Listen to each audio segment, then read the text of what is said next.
Anong ginagawa mo dyan? Sino yung kasama mo? Abay, malay ko dyan. Di ko naman yung kilala eh.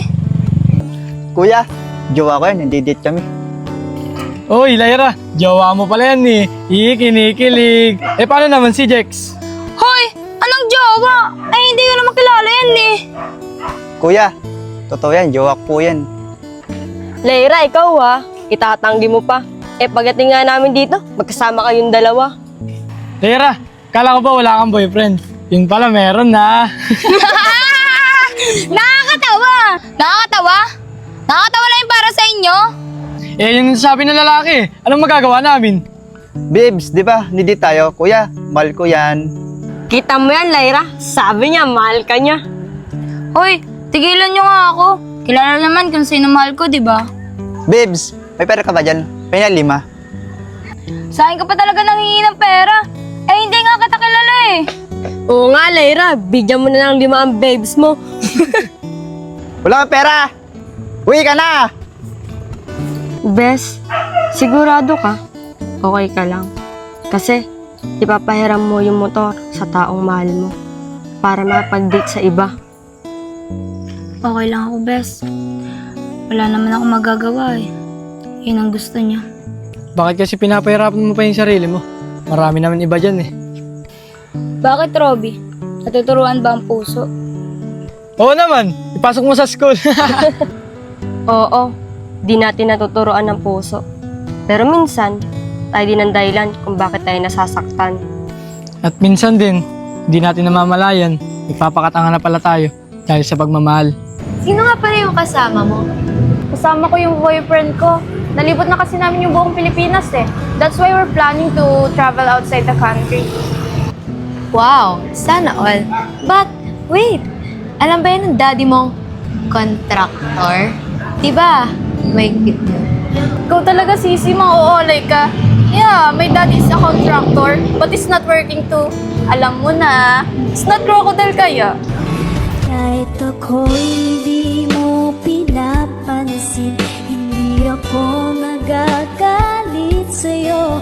Pagkat alam mo na ang iyong damdamin para sa'kin. Hindi mo lang alam ang aking nadarama. Kapiling ka, honey, my love, so sweet. Kahit sino ka pa, basta't mahal kita. Lagi na lang ako sumusunod sa'yo. Mahal kita at yan ay totoo, honey, my love, so sweet.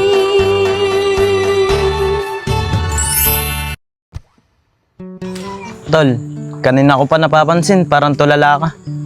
Anong nangyayari nga pala sa date nyo nung nakaraan? Okay naman, tol. Kaso, nahihirapan ako eh. Naubos na yung ipon ko, pre. Hindi ko alam kung anong gagawin ko pagka nagyaya ulit siya ng date sa akin. Tol, bakit mo kasi sinasabayan yung buhay niya? Eh hindi ka naman mayaman tulad niya. Tol, masama bang ipakita ko sa kanya na gusto ko siya?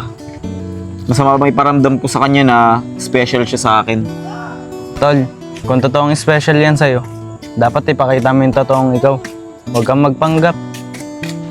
Tol, kung sasabihin ko sa kanya yung totoo, paano kung bigla niya akong basterin? Paano kung hindi siya maging interesado sa akin? Sabi niya kasi nung unang meet namin, ayaw niya sa construction worker. Ayaw niya sa mahirap na kagaya natin. Paano yun pag nilayuan niya ako? Eh di okay lang. At least napakita mo yung totoong ikaw. Hindi okay yun, tol eh. Kasi kung lalayuan niya ako, tol, sayang naman yung mga pinaghirapan ko nung nakaraan. Inubos ko na yung ipon ko eh. Kung lalayuan niya ako, magmumukha lang akong talunan. Alam mo tol, maraming babae dyan, yung tatanggapin ka kahit mahirap ka.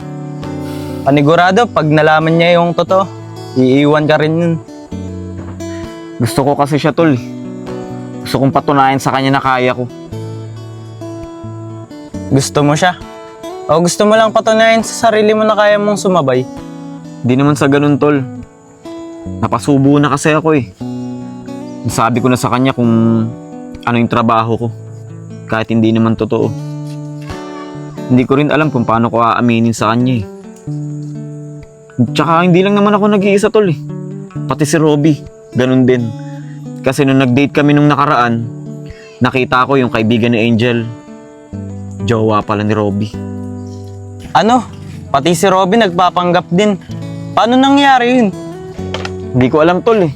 Nagulat din ako nung nakita ko si Robby na nandun. Oy mga tol, kanina pa ba kayo dyan? Nga pala, naan si Lyra at Jackie? Si Lyra, pre. Baka mamaya pa yun. Pinatapos lang daw niya yung pinapagawa sa kanya ng nanay niya. Ikaw updated ka kay Lyra. Bakit sa amin di niya sinasabi yan? Eh bakit naman niya sasabihin sa'yo? Eh ako nga yung best friend niya eh. Malamang sa akin niya sasabihin yun. Sa bagay, may tama ka. Pero may mali ka rin. Mga tol, kayong dalawang may tama. Kasi parehas mali ang ginagawa niyo. Pinipilit niyo maging mayaman para lang magustuhan kayo ng babae. Ano, tol? Kamusta ka? Nagulat ako, jowa mo pala yung kaibigan ni Angel. Kailan pa kayo? Isang buwan mahigit na rin tol.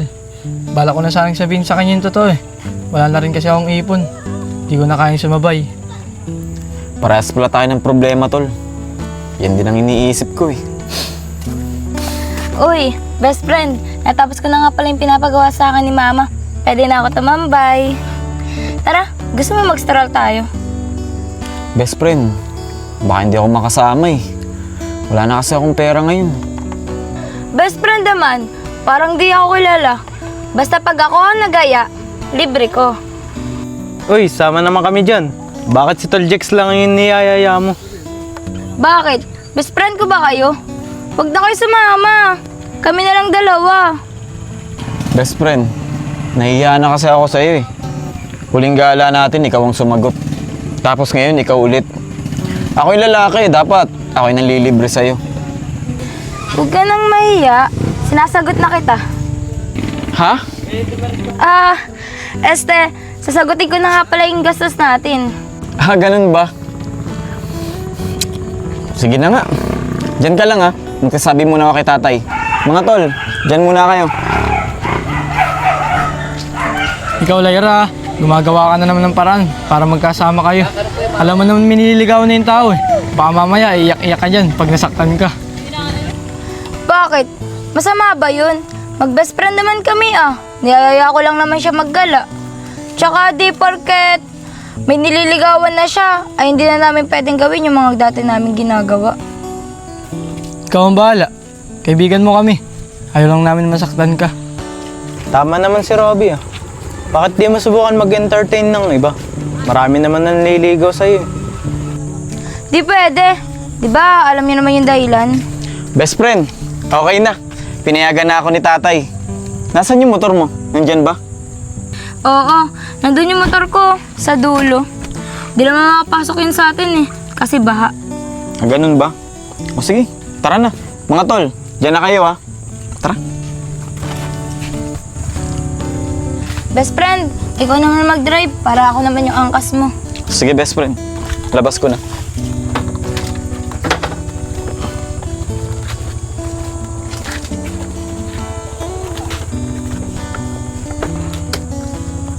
Tara na.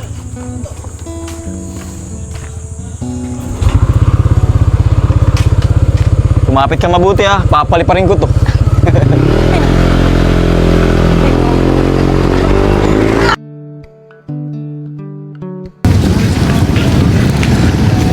Sis, sino ba yan?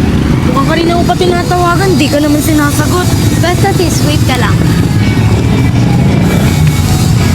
Nasaan ka na ba? Kanina pa ako na nag-aantay. Sis, kung mga preni lang natin yan, doon na lang tayo sa 7-Eleven maghintay. O kaya sa Starbucks. Di pwede sis. Hindi niya kasi kabisado tong lugar na to eh. Pati sa Amerika lumaki yun. Sino ba yun at kaano-ano mo? Alam mo naman may gala tayo Storbo naman siya. Sisi, relax ka lang. Sigurado ako, pagkugustuhan mo yung gagawin ko. Mukhang duda ako sa plano mo, Sisi, ah. Kinakabahan ako. Basta magtiwala ka sa akin, Sisi. Ay naku, Sisi. Bahala ka nga sa buhay mo. Mga ate, meron po kayong lima. Pahingi po. Ay, sorry. Hindi uso kasi sa amin yung barya eh. Cheque, tumatanggap kayo? Cheque? Ano po ba yung cheque? Nakakain po ba yon? No, baby. Hindi siya pagkain.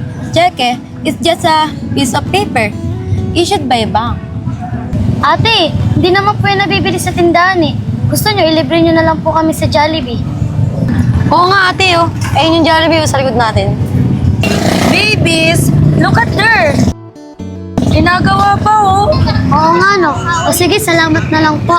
Nagugutom po kasi ako eh. Kaya nangingi po ako ng barya pang bawat ko po bukas. Sorry, baby ah.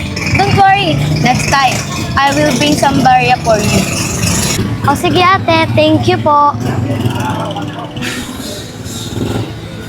Hi, cousin. Sorry, I'm late.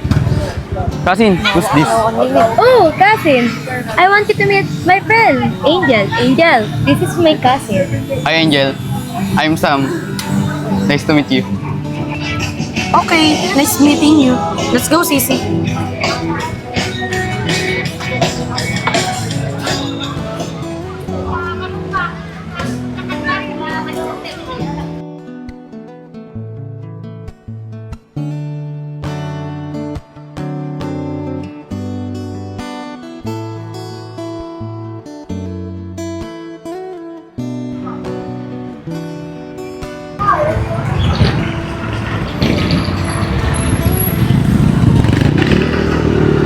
Saan mo gusto kumain, best friend? Ikaw bahala, best friend. Kung saan mo gusto, doon na rin ako.